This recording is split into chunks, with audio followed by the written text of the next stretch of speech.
All right, welcome everybody to the Monday, August 28, 2017 meeting of Kubernetes SIG Service Catalog. We are going to be going through a few issues, or talking through a few subjects today related to last week's face-to-face and the impending beta release. So the first thing on the agenda for today is the recap of the face-to-face. I will go ahead and share my screen here after I clean up my workspace a little bit, close about 70 tabs.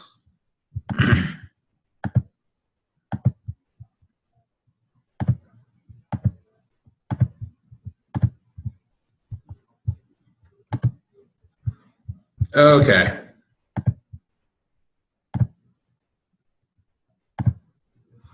All right, can everybody see my screen? Yep. Okay. So what I'm going to do here, we had pretty detailed notes go into the document. I'm going to scan through these really quick and read the items that we achieved consensus on. And if anybody is interested in getting more information, you can go ahead and read the notes that are in the agenda doc. It's the normal agenda document. So the first item that we discussed is switching from checksum to generation, which we've also discussed in previous design meetings. We did get consensus on moving forward on switching over to generation for all the resources, pending any special cases for individual resources, and also that the controller will update the reconciled generation field in the status after it is done with work to do for a particular generation. And the subtlety here is that it doesn't necessarily mean that everything went perfectly. It means the controller is done doing work. So if the controller tries to act on a generation and everything fails, and the controller eventually exhausts the retries that it's going to do, it will update this field. Next item was having reconciled properties and status for resources. And this basically refers to the idea that we should have fields in status to show what state a resource is in. So for example, for instance, this would be what plan and parameters does the broker currently have, for instance, for this instance. And we did achieve consensus on having a last successful state set of fields in the broker that show what is the last thing that was successfully operated on at the broker. I guess it looks like we have consensus that this will be a struct called reconciled spec, or the field will be reconciled spec, and it'll be a struct with the fields in the spec that matter to the broker. And then let's see, Michael Kibe was going to propose a new name.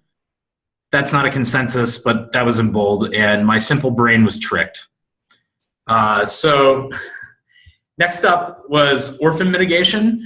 So just a refresher on this one, the Open Service Broker API spec has this activity called orphan mitigation, which is basically to make sure that if you have a provision request that times out, to ensure that the request didn't actually complete on the broker side, and then you've got an instance out there that's using resources, but the platform doesn't know about it.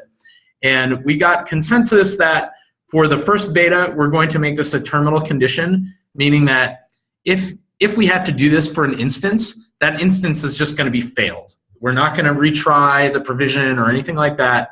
And we had an action item to talk to the CF folks about how does CF handle this, and very conveniently, we established that Cloud Foundry treats this as a terminal condition if you have to do this. So it looks like our consensus can be for more than just the initial beta because we'll be at parity with Cloud Foundry. Next up was plan and parameter updates. And the consensus was that we are going to use the generation in the instance spec. Well, I'm sorry, the generation in the object metadata, basically the generation of the spec to determine whether an update needs to happen, and use a parameters checksum to determine whether parameters should be updated. And if neither the plan or parameters need to be updated, then we don't have any work to do. And there will also be a way to trigger a manual update to an instance for cases where something changed out of band, meaning like if you had an instance that is on plan A and it references secret X to get some parameters, and the plan didn't change, but the user needed to update some of those parameters that come from a secret, there will be a way that users can manually do that so that we don't have to make the controller an API handle things like watching a secret to see if that changed, since that's a no bueno.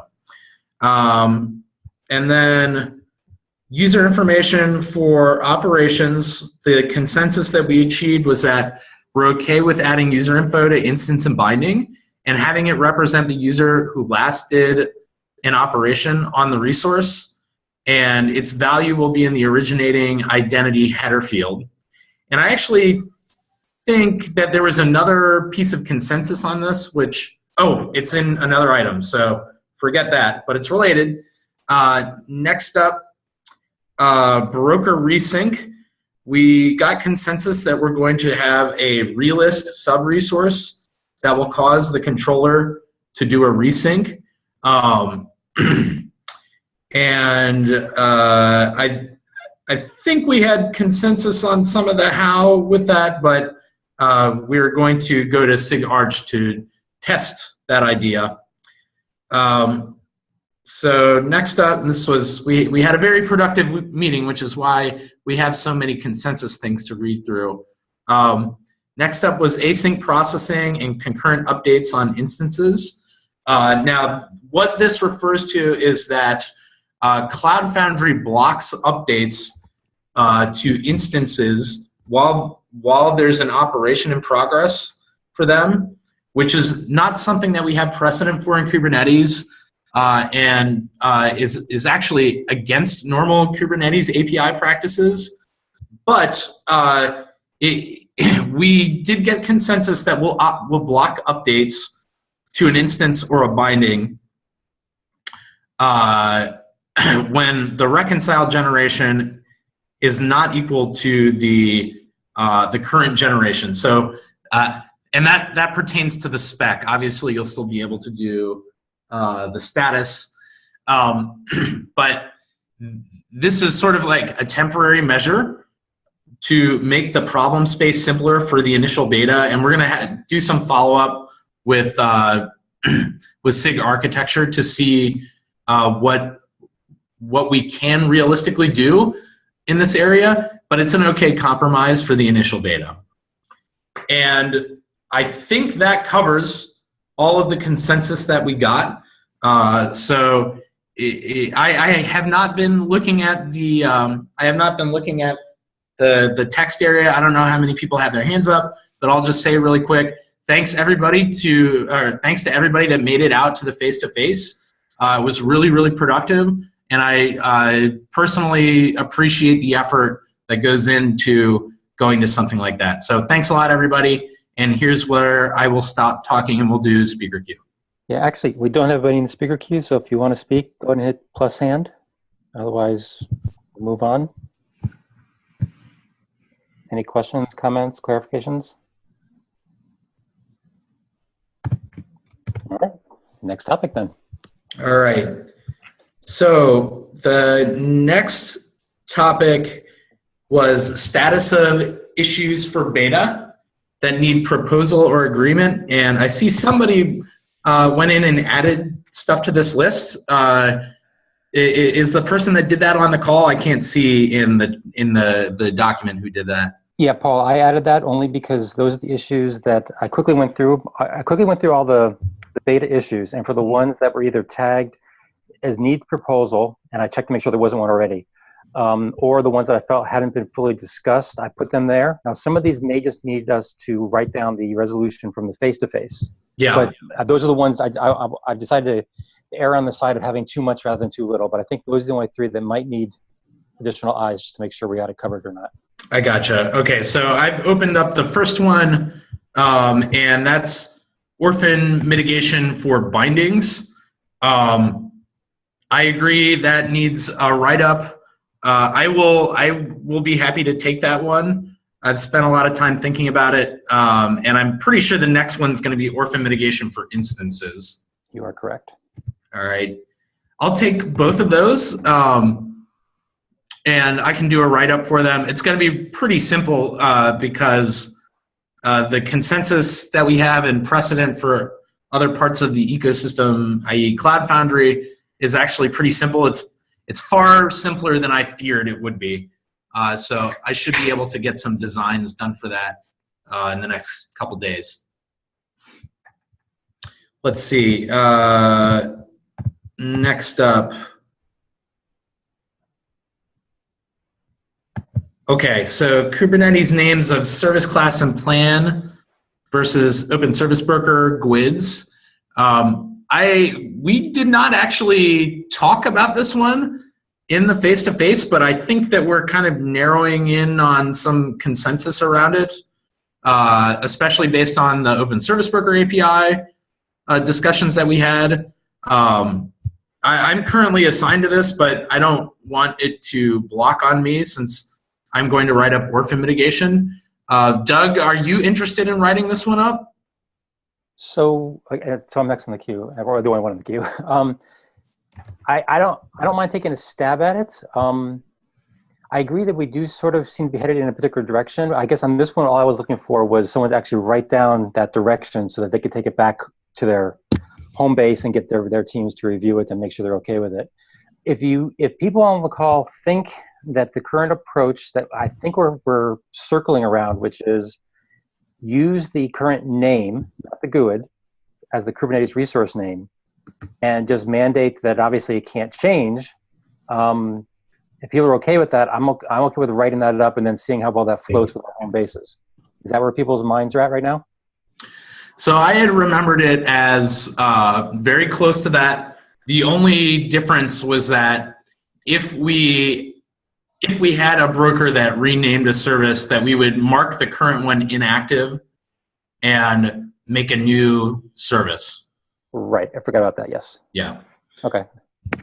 I'll take some notes in the agenda just so I don't forget it. Okay. Is that really all we have that doesn't have a design around it yet? Those are all the issues that are targeted for beta. Yeah, unless I missed one. Yes. Awesome. That is good medicine. I think you're right about that, looking at the list really quickly.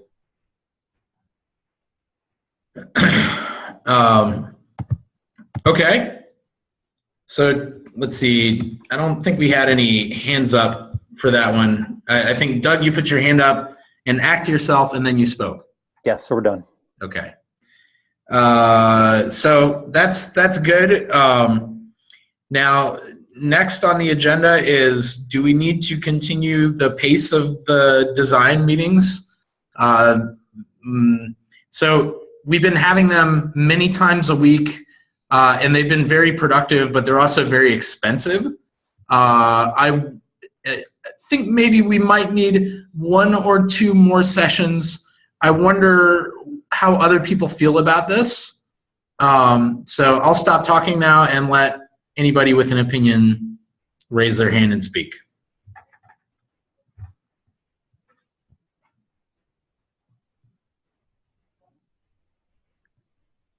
I'll go. So I agree with you. I think at least 1 more just to clear out the queue, or give people a chance to come back from a holiday or travels or weekend, make sure they're not forgetting anything. But otherwise, yeah, unless people come up with specific topics and big issues to discuss, we may want to go back to weekly meetings. Okay. I would be very happy to get into a point for the next few weeks. I'm sorry, I didn't raise my hand. Oh, Kibbles, go ahead. Yeah, and I will raise my hand for after you.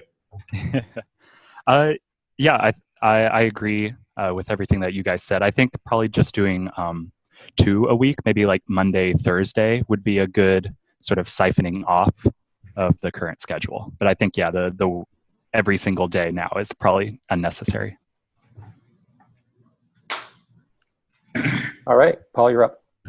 Yeah, I was just going to say, I think it would be great to get to a state for the next several weeks where we can basically be heads down and implementing what we've already discussed.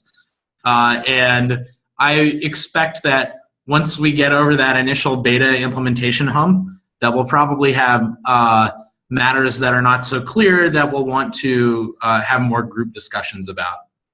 And I think Monday and Thursday would be a fine way to titrate down. It might be that the Thursday one may be more of a, hey, I'm trying to figure X thing out about what we've already agreed, or I have some question that I want clarification on from the group type of thing, which would be totally fine. So to close this one out, should we have one tomorrow and see if we think we need one on Thursday?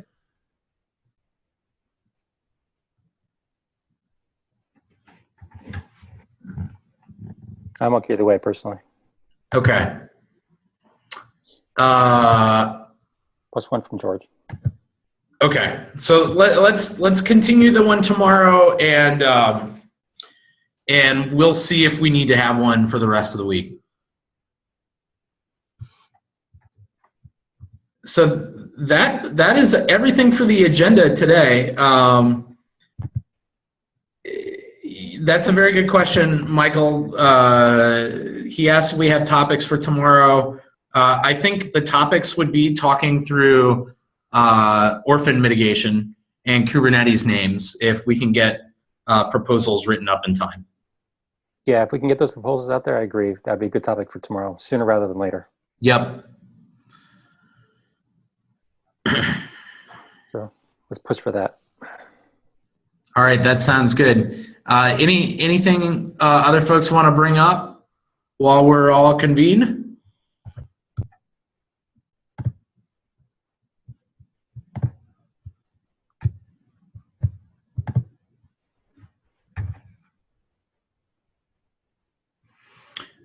Okie doke. That sounds like we're done for today. So we will see everybody tomorrow. And everybody rest your vocal cords, and